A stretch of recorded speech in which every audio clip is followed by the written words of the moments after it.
dan kita akan mendengarkan firman Tuhan yang menguatkan iman percaya kita, yang kami ambil dari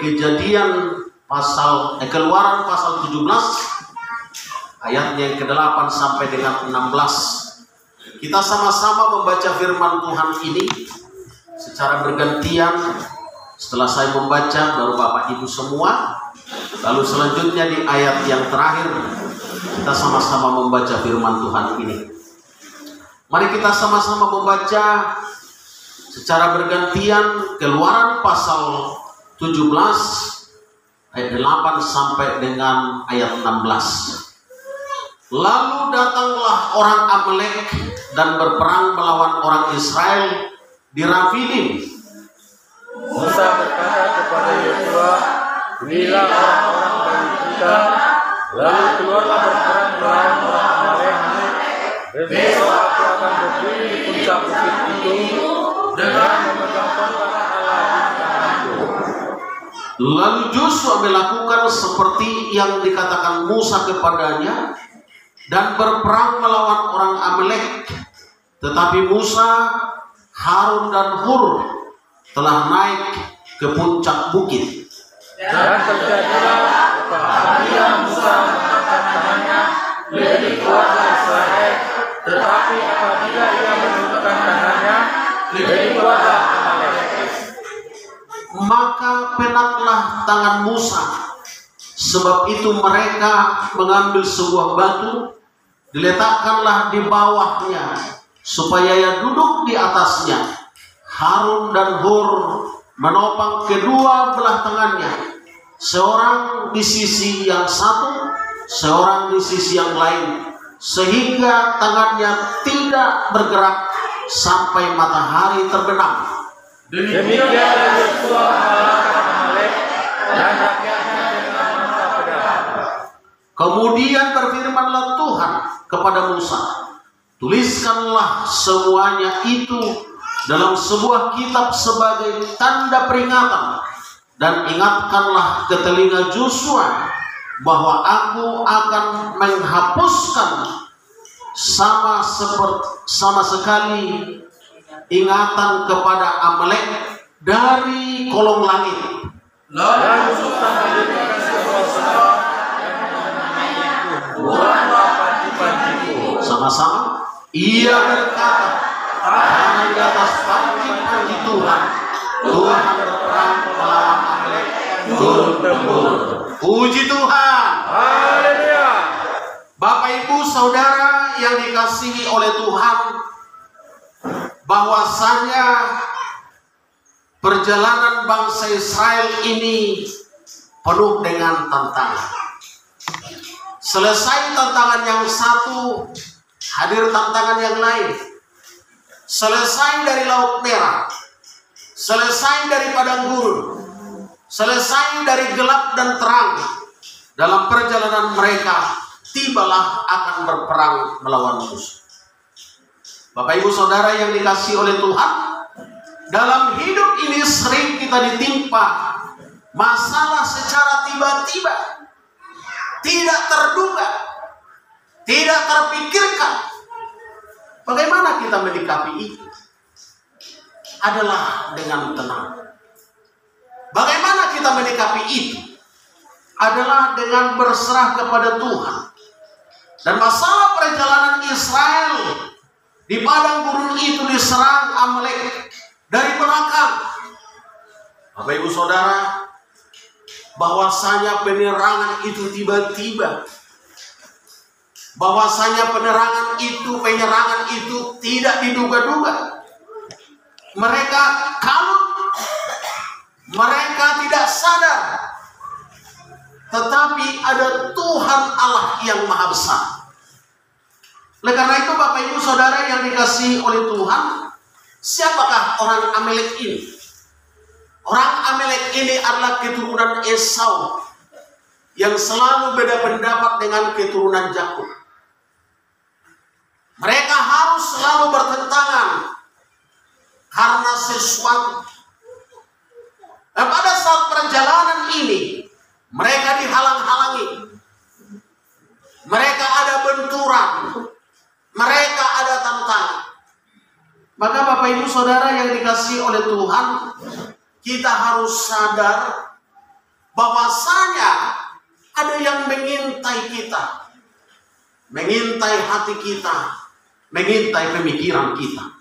Maka 1 Petrus 5 ayat 8 dikatakan, sadarlah dan berjaga-jagalah, lawanmu si iblis berjalan seperti singa yang akan memakan mangsa.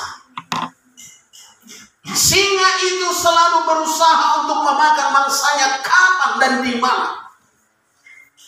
Karena itu kesempatan ini harus kita jaga.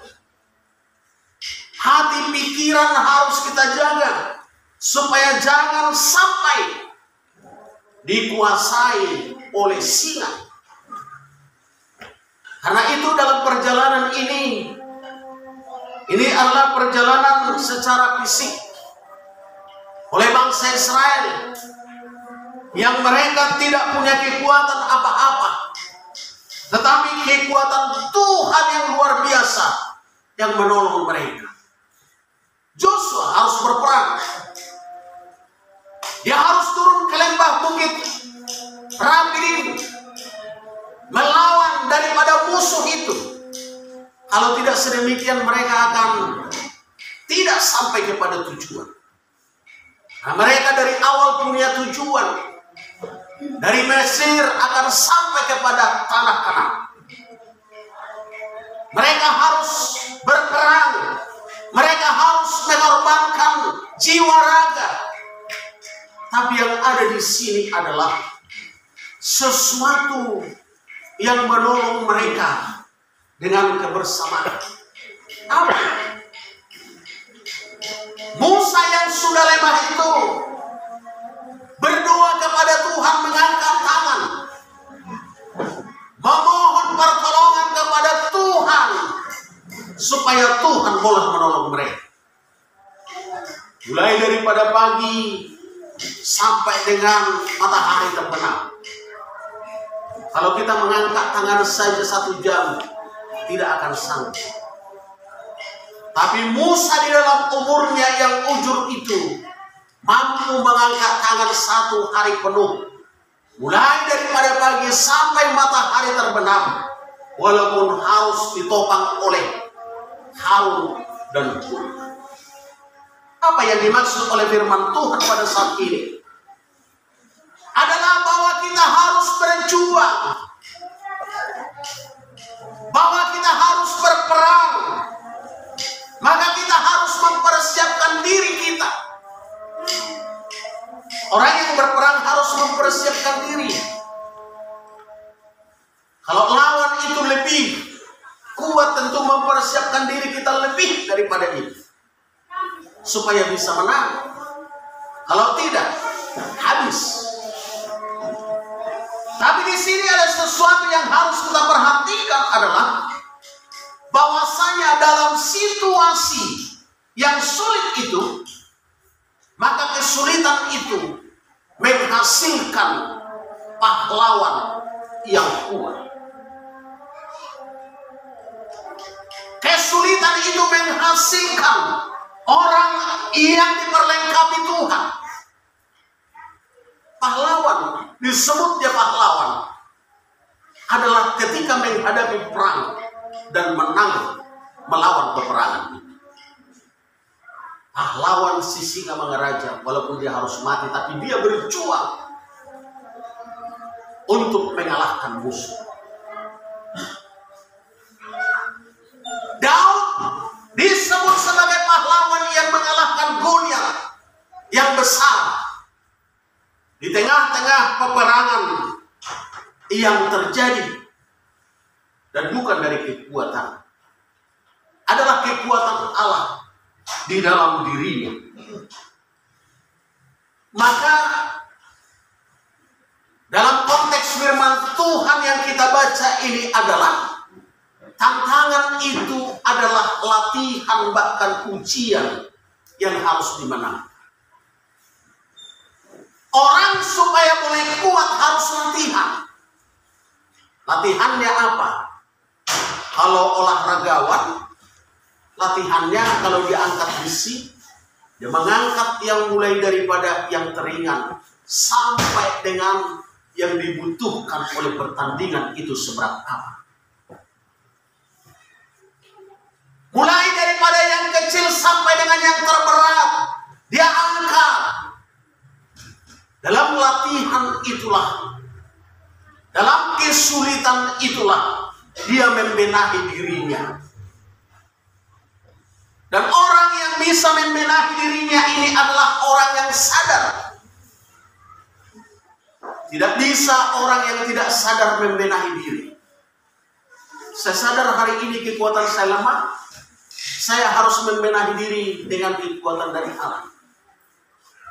Saya sadar bahwa diri saya belum bersih. Maka saya harus membersihkan diri. Maka diberikan waktu dan kesempatan dalam pembenahan. Dalam pembenahan inilah, dalam perjalanan ini kita teruji. Sehingga kita akan bisa menjadi pemenang. Karena itu Bapak Ibu Saudara yang dikasihi oleh Tuhan, waktu sekarang ini adalah waktu pembenahan bagi kita. Waktu sekarang inilah waktunya kita untuk berbenah diri. Sudahkah kita bersih? Sudahkah kita layak? Sudahkah kita berpakaian dengan baik? Memakai firman Tuhan ini di dalam kehidupan kita. Kita sendiri yang mengoreksi. Karena itu kita harus mau berbenah diri. Di mana kekurangannya? Bercermin saja dengan cermin. Cerminan kita apa? Firman Tuhan.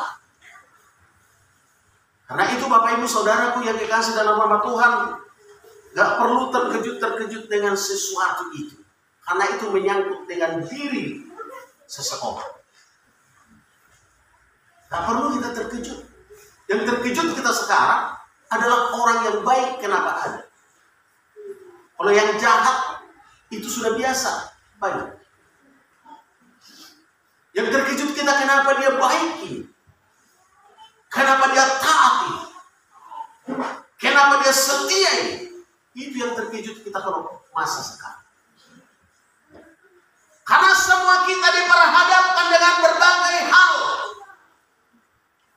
Karena itu Bapak Ibu Saudaraku yang dikasihi dalam nama Tuhan, kita harus melihat dari kacamata kesabaran Tuhan.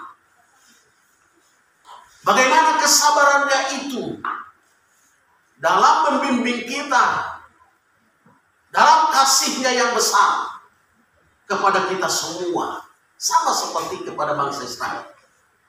Yang perhitungan kalau jalan kaki sekalipun dari Mesir sampai ke tanah Kanaan itu adalah paling 14 hari. Tapi ini harus 40 tahun. Berputar-putar. Kesempatan diberikan oleh Tuhan dalam pembenahan. Karena itu Bapak Ibu Saudara, mari kita perhatikan sejarah ini sebagai sesuatu yang membuat perjalanan kerohanian kita, perjalanan spiritual kita dengan baik, sehingga kita sampai kepada tujuan. Sebab kita punya tujuan, kehidupan yang kekal. Itu harus jelas tujuan. Kalau tidak ada tujuan, itu makanya orang berputar-putar, menjadi kebiasaan belaka. Hari Minggu, istirahat. Tidak menjadi satu kewajiban bagi orangnya. Bagaimana mempersiapkan diri untuk datang kepada Tuhan. Mungkin dia bekerja hanya atas perintah. Mungkin dia bekerja atas permintaan. Tapi bukan karena kesadaran moral dan rohani. Karena itu Bapak Ibu Saudaraku yang dikasihi dalam nama Tuhan, kita sedang diperhadapkan dalam situasi yang waspada. Maka dikatakan berjaga-jagalah, berhati-hatilah, musuhmu sedang ada mengintai. Musuh kita setiap saat bisa melintas. Itu makanya pikiran kita ada di mana-mana, hati kita bagaimana, dan seterusnya. Dari firman Tuhan yang kita dengarkan pada hari ini, bahwasanya diinginkan kerjasama yang baik, seperti yang dilakukan oleh tim mereka. Ada tim duanya dan ada untuk berperang, sehingga satu orang bisa mengejar 1.000 orang dan 2 orang bisa mengejar 10.000. Berapa kali lipat ini? Oleh karena kuasa Tuhan. 1 orang bisa mengejar 1.000, tapi 2 orang kelipatan yang luar biasa menjadi 10.000 orang ketakutan. Karena apa? Ada malaikat surga yang bersama dengan mereka. Ketika Amalek menyerang, Joshua berjuang di lembah itu dan Musa pun sedang ada yang berjuang. Bapak Ibu Saudara, perjalanan kehidupan kita ini beragam-ragam yang harus kita lewati. Maka dikatakan dalam Pengkhotbah 4 ayat 12, 2 orang lebih baik daripada 1 orang. Kenapa? Karena ada bisa membangun kerjasama. Kalau 1 orang saja bisa mengejar 1.000, 2 orang 10.000, maka 2 atau lebih daripada 2 orang itu lebih baik daripada 1. Dalam hal kita sudah diberkati Tuhan sampai pada hari ini, kita harus ingat nasihat daripada rohaniawan namanya Agustinus. Dikatakan, berdoalah seolah-olah dan memang hidup kita harus tergantung kepada Allah. Berarti hidup kita tergantung kepada Allah, maka doa ibadah kita tidak boleh putus-putusnya. Karena apa? Masa depan ada di tangan Tuhan. Dan bekerjalah seolah-olah engkau menentukan hari depanmu, dan engkau hidup selama-lamanya. Artinya tidak boleh main-main. Berdoa dan bekerja harus dipadukan dia. Karena hasil pekerjaan itulah jalan untuk diberkati Tuhan. Tetapi jangan ketika tidak bekerja, rajin beribadah, sudah bekerja, tidak pernah beribadah, berlindung di balik kesibukan. Padahal kita bisa mengatur kesibukan sedemikian rupa karena kita diberi kebijakan, kepandaian, hikmat oleh Tuhan kepada kita. Karena itu kita harus minta kepada Tuhan, berikan saya hikmat Tuhan untuk mengatur waktunya Tuhan yang saya pakai ini dengan sebaik-baiknya, sehingga berkat-Mu itu tidak pernah akan masuk kepada kantong yang bocor, tetapi kepada tempatnya yang sesungguhnya Engkau berkati. Bapak Ibu Saudara yang dikasihi oleh Tuhan, kita harus ada dalam situasi membangun kehidupan kita ini bersama dengan Tuhan. Ada satu catatan rohani, rahasia, catatan hidup orang percaya. Dan ini rahasia ini penting bagi kita, karena ini menyangkut kehidupan kita sehari-hari. Yang pertama, bangun dengan senang hati.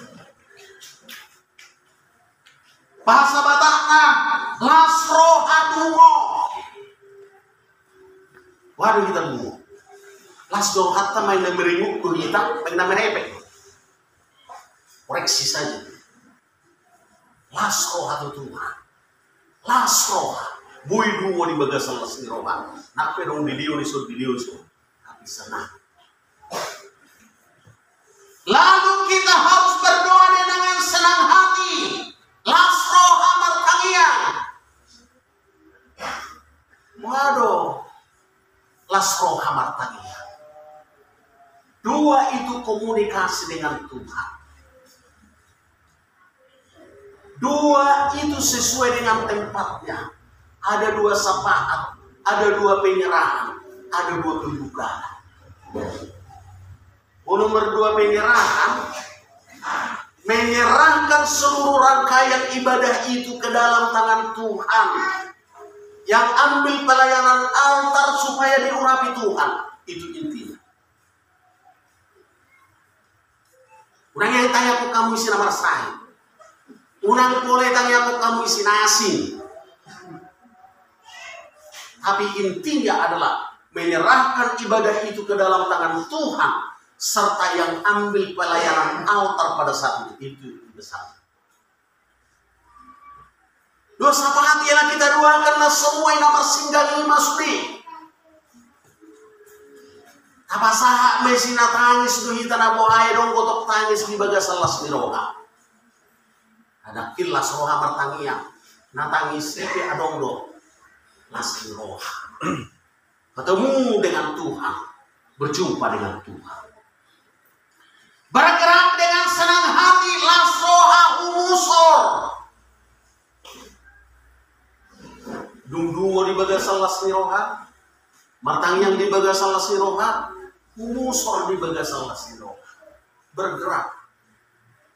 Bergerak ini di dalamnya berpikir. Bergerak ini di dalamnya berencana. Bergerak ini di dalamnya apa yang sedang dalam hati kita. Semua dalam komponen bergerak. Di bagasan lasmiroha umusor.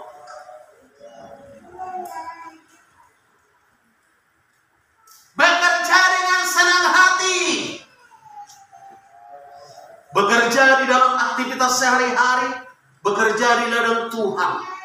Harus dengan senang hati. Harus dengan untuk kemuliaan bagi nama Tuhan. Harus kita semakin rendah dan Allah semakin besar. Harus kita semakin kecil dan Allah semakin besar. Harus kita semakin hina dan Allah semakin mulia. Imana marlas miroha mula-mula. Tidak ada paksaan bekerja, tapi dengan setulus ikhlas. Itu nomor 2 Pekarejo nomor 33 las roha. Sotung nomor 33 kamu murti. Ikon las roha. Batu duhon mini kelas ni roha. Mulai boy pesenyum soan Cina berfilsafat. Batu duhon las ni roha. Ina marulau-lau ni. Banuci pelas ni roha. Benda udang leher baju, maguguya, indus. Dan las rohana tu ulau-ulau, tapi ada orang si perasaan. Ada budak boleh kau pakai bus, ada bro bila stok tangan. Ada sudi bui dicuci oleh mesin cuci. Makan dengan senang hati. Arung do mangan manobos-lobos. Nah.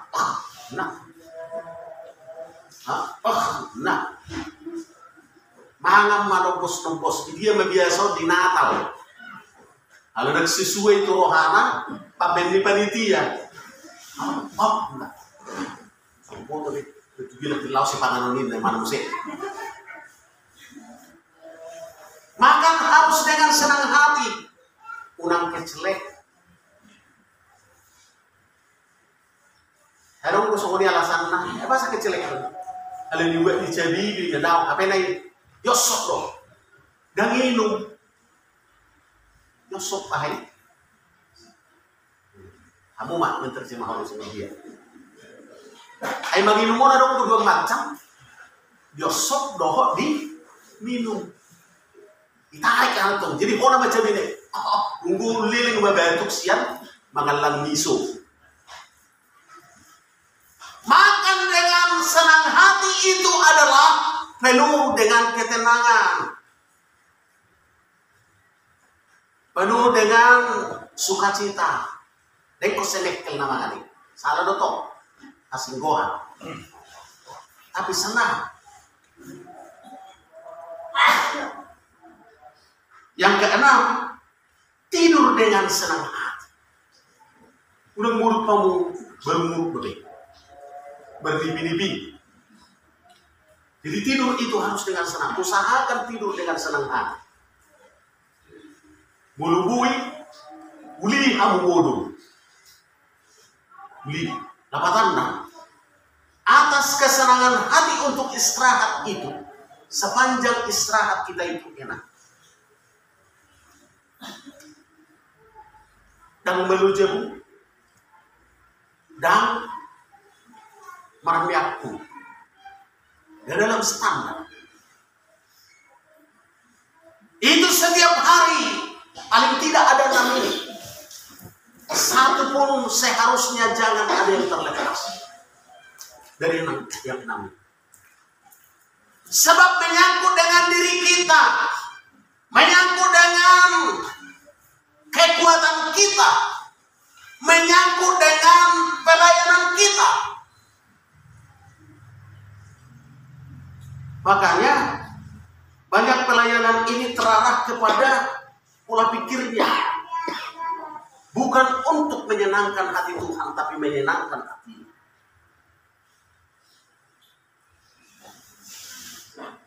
Dan ibadah, sebaik-baik ibadah adalah menyenangkan hati Tuhan. Makanya ada yang bertanya, Pak, mana yang bagus? Kata dia, ini seorang mahasiswa di teologi. Khotbah yang ditulis atau tidak ditulis? Khotbah yang berapi-api atau yang berair-air? Apa maksudnya? Ya itulah pertanyaan saya. Jadi saya menjawab, berapi-api atau berair-air, tulis atau tidak tulis itu tidak penting. Yang penting adalah khotbah itu untuk kemuliaan bagi nama Tuhan. Dan bahkan juga khotbah itu ditujukan untuk membekali daripada jemaat. Oh ya, ada beberapa yang saya sampaikan. Oh itu Pak, iya. Jadi bukan di sana somen, tapi adalah gaso. Makanya budang jauh mata tutup. Karena tujuannya adalah soulmate. Padahal pekerjaan itu yang dilakukan adalah God soul. Tuhan yang berkemuliaan di situ. Tuhan yang berketetapan di situ. Tuhan yang berkuasa di situ. Bapak Ibu Saudaraku yang dikasih dalam nama Tuhan. Jadi kita semua harus memahami ini sebab kita sudah lama di dalam kekristenan. Ewan yang penunang sampai marhapor siang namula-hula tumudi. Semula-hula kapor siang itu pun dan baju. Orang yang maju itu adalah orang yang senantiasa memikirkan tujuannya dan yang menetapkan tujuan itu.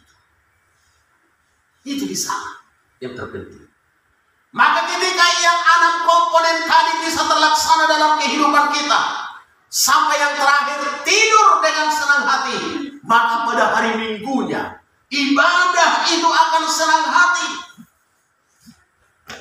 Pasti ibadah itu akan senang hati. Ibadah itu akan menampakkan hidup yang bersahaja. Karena ada dalam kemuliaan Allah. Bersahaja itu bukan ditentukan oleh soulnya. Bukan ditentukan oleh harta. Tapi bersahaja itu adalah dipastikan dalam tangan Tuhan dan penyertaan Tuhan. Orang yang bersahaja itu pasti tidak akan miskin. Walaupun tidak kaya, kalaupun dia kaya, tetap dalam penyertaan Tuhan. Bapak Ibu Saudara yang dikasihi oleh Tuhan, tarida mangulu naminar dihita dangurhing dak karena gudak si pikiran nak gudak tapi kiri di bagasan di hamuliaun di Tuhan. Karena perlu kita mengganti sikap kita dengan sikap namina bersahaja. Nak gudak si pikiran di tanah. Rak gudak si pikiran tangguh di tanah. Tapi itu bagian daripada kehidupan, namanya tantangan. Kita harus bisa mengalahkan. Terakhir Bapak Ibu Saudara yang dikasih dalam nama Tuhan, kesehatan itu mendatangkan berkat. Musa yang ditopang, pelayan Tuhan yang ditopang, mempunyai kekuatan yang besar. Ada foto sungguh dia kamu memandang kami lau berjamita. Alai mau maberek parjamita, apalagi parjamita tasak kita. Ngakon lamar tangyang yang di bangku pisah. Wingo koy tiki simpi. Ibain ma di hutan tadi kota kecamatan ini hukumene dan hidup terjadi. Yudang masuk di sekolah, SLTP, hamba-hamba Tuhan. Dari HKBP Katolik Suri Manado si HKI GKP dohok mati dan disebutkan Mospa. Aditat Tamadisi pada saat itu direkomendasikan untuk membawa pujian. Pendeta daerah pada saat itu. Agwang di bangku pasti tongan rumah. Anak tanya, Tuhan engkau masuk mana kosongi di bagasan hamuliau lahu mangudu honu rumah tanya. Masa anak adong diau hapor siau asonang gago imana asa bersahaja imana asa penuh dengan kurapan imana butuh betul bagaimana di Tuhan lupa lalu masuk matoba patuk sudi lasko ane atau ubi akan ubi aku sudi matoba kaisi matoba kita asal ada betul martoba kita sudi Tuhan panopa nabu masuk saat acara berikutnya mereka tidak las rohani saluhukna alai itu karena mekelitik karena dia terakhir hanya mau lihat yang saya maksud adalah kita semua harus mendoakan penghotbah itu supaya mereka dijaga oleh Tuhan dan diberkati oleh Tuhan, tidak hanya mendengarkan kita apalagi untuk menilai. Kalau kita untuk menilai, semua tidak ada kelebihan. Tapi apa? Mendoakan supaya mereka diurapi, supaya mereka diperlengkapi Tuhan, supaya mereka dipersiapkan oleh Tuhan, bukan dari dirinya lagi. Dirinya hanya mengantarkan dan menyampaikan. Dan banyak seperti itu. Ketua kita pernah ke Pekanbaru, kami pemuda di situ. Jadi seluruh PGP hadir di sana. Itu kita berkhotbah. Jadi saya bawa kawan saya yang bukan dari Pentakosta, kita hadir di sana. Digelangkan olahraga di Sibai. Saya di situ sampai ketika saya tahu bahwa kedua kita akan berkhotbah, berdoa saya dalam hati. Tuhan engkau rapilah pendeta kami ini, ketua kami ini, supaya pemberitaan firman Tuhan itu menjadi kekeranan di tengah-tengah ibadah. Kami semua diberkati. Kami semua bersuka. Benar Bapak Ibu? Dan memang banyak yang mendoakan itu tentu. Para hamba-hamba Tuhan yang lain. Duli-duli dia bisa. Karena itu kita harus punya sikap bagaimana yang harus membangun dalam bentuk kerjasama yang dilaksanakan oleh Musa bersama dengan Joshua, Harun dan Hur dan seluruh bangsa Israel pada saat itu. Maka dalam Filipi 2 ayat 1 sampai dengan 4 dikatakan, hendaklah kamu sehati sepikir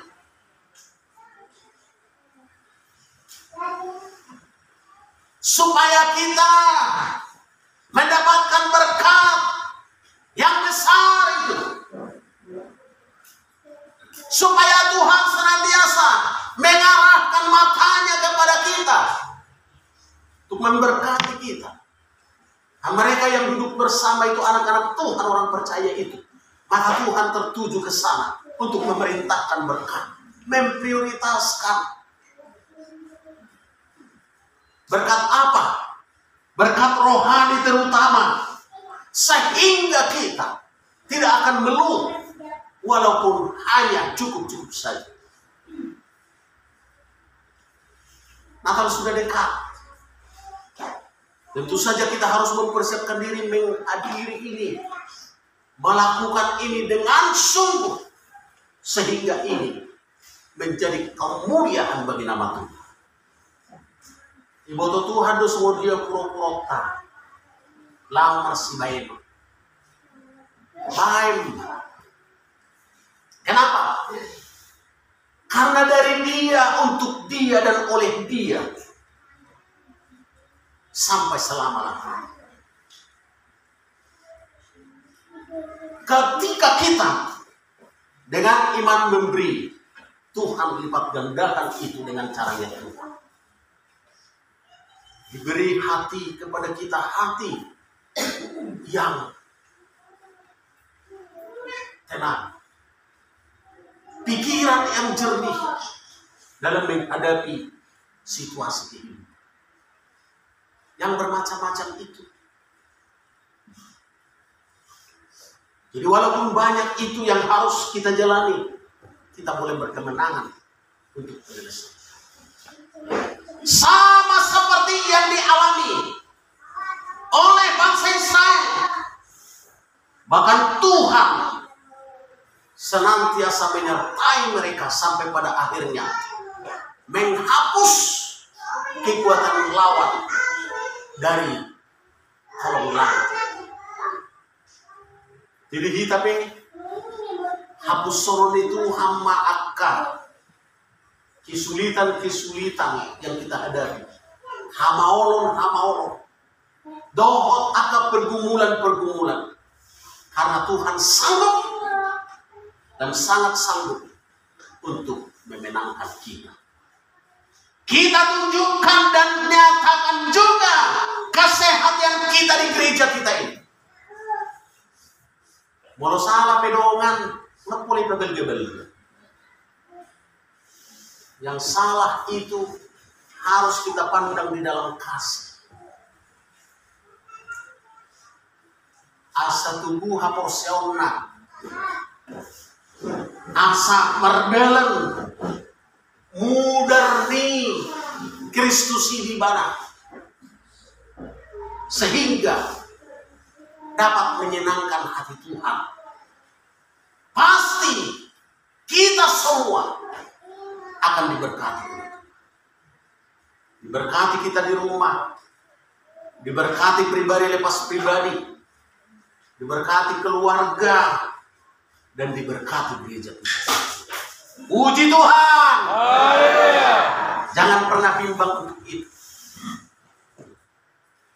Kita harus menyampaikan bahasa-bahasa yang membangun. Walaupun sedikit bahasa kita atau banyak bahasa kita, sampaikanlah bahasa yang membangun. Ketika orang sakit, Tuhan boleh menyehatkan dan lain sebagainya. Tuhan menyertai kita, Tuhan memberkati kita semua. Demikian firman Tuhan. Tuhan Yesus memberkati. Mari kita sama-sama berdiri berdoa kepada Tuhan.